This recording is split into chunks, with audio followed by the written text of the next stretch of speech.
Hello and welcome to Sarastro's Painting. In this video I'll be painting the mighty Godzilla from Battle Monsters by Restoration Games, who have kindly sponsored this video. Battle Monsters is a game of epic proportions featuring various titans from the Monsterverse and is currently on Kickstarter. The models are truly epic, measuring between 16 to 18 centimeters in height, so naturally I'll be reaching for the airbrush to help speed the painting along. Because Godzilla himself has such a muted colour scheme, I'll be showing how to spice things up a little with some nice easy crackling energy effects and a touch of ambient lighting. Let's begin. The first thing we need to do is mask off the clear base to keep it paint free whilst we work.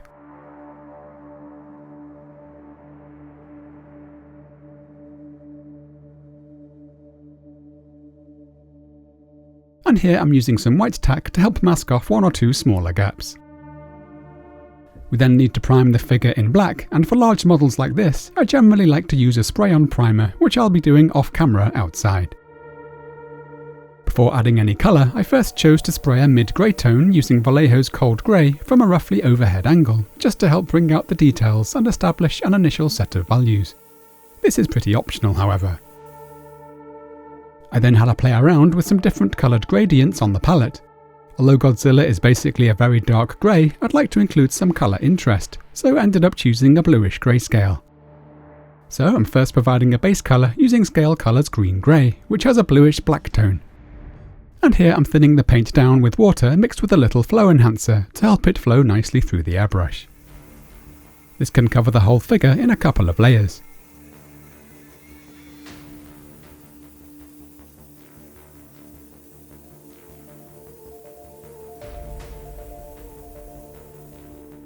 I'm now going to raise the brightness by adding increasing amounts of white to the green grey, and to prevent it from looking too blue in the midtones and highlights, I'm also adding some titanium grey, which has a warm grey tone. Here you can see the kind of gradient I'm looking for.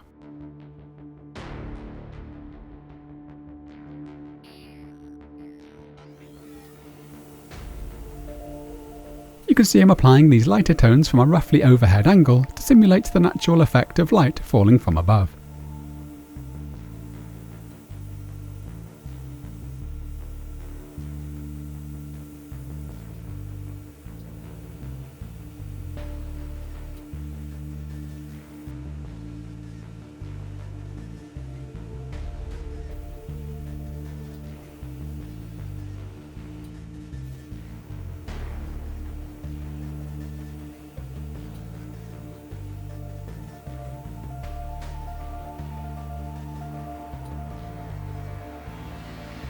This is as light as I want it to go.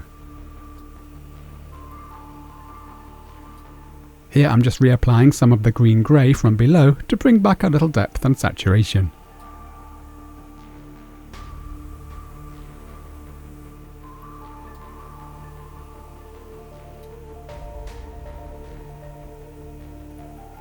And I'm now just tapping on a few brighter highlights on the tops of the spines.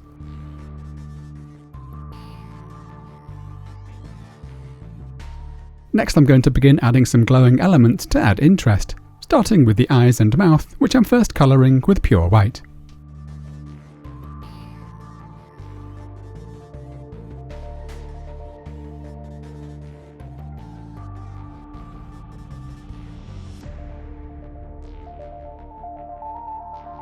I'm also gently spraying some additional white on top to create a diffuse glow.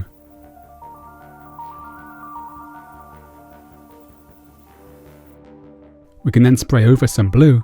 I'm using Scalecolor's Neon Blue for this, but you could use pretty much any mid to light blue tone you like.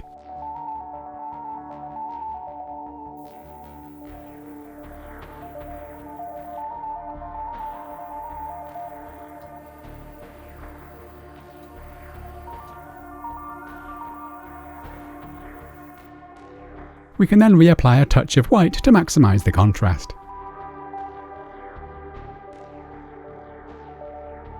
I then chose to add a crackling energy effect running down the spines using the same 4 steps. So I'm initially drawing on some random lightning type shapes using pure white. We want the paint to be nice and opaque for this.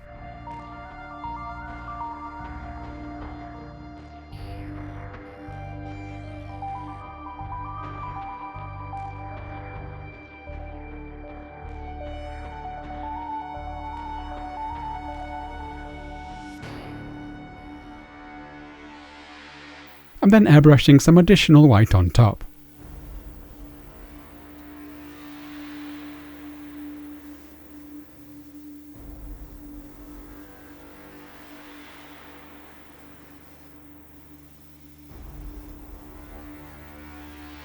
We can then follow that with the neon blue,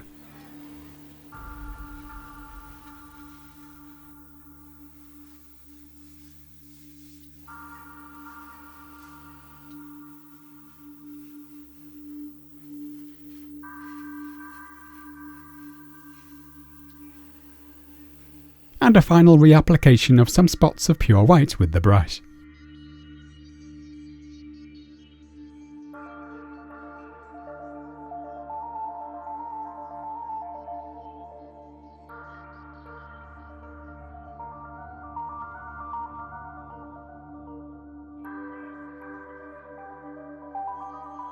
Next I chose to add some dark lining in some of the main recesses using black mixed with the green-grey.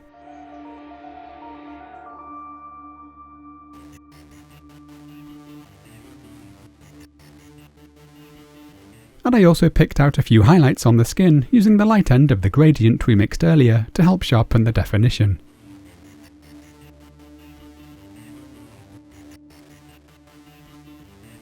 I then felt the model could use some additional colour interest, so I decided to add some directional ambient light from one side. To do that, I'm first gently pushing up the values using white for the front left side of the form, coming up from a fairly low angle. You could be as bright and dramatic as you like here, but I chose to keep things fairly subtle. After raising the values, we can now apply some colour, and you could use whatever tones you like for this. I thought a magenta glow would contrast nicely against the blue elements, and I ended up using a mix of neon pink and magenta. I'm shooting at a fairly low PSI here, and gently building the tone up in a couple of layers.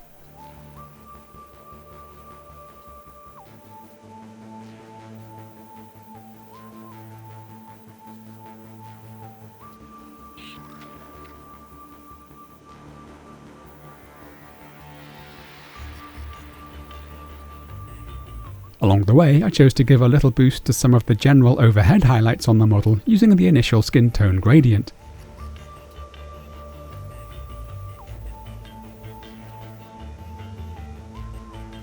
And here I chose to balance things out with a gentle bit of the neon blue on the right side of the monster. Now that I'm happy with the ambient lighting, I'm using a simple grayscale to pick out the claws.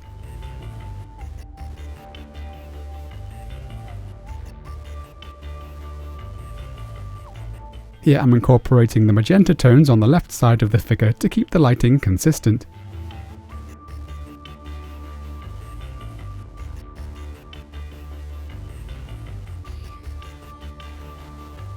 And I'm now just brightening up the teeth.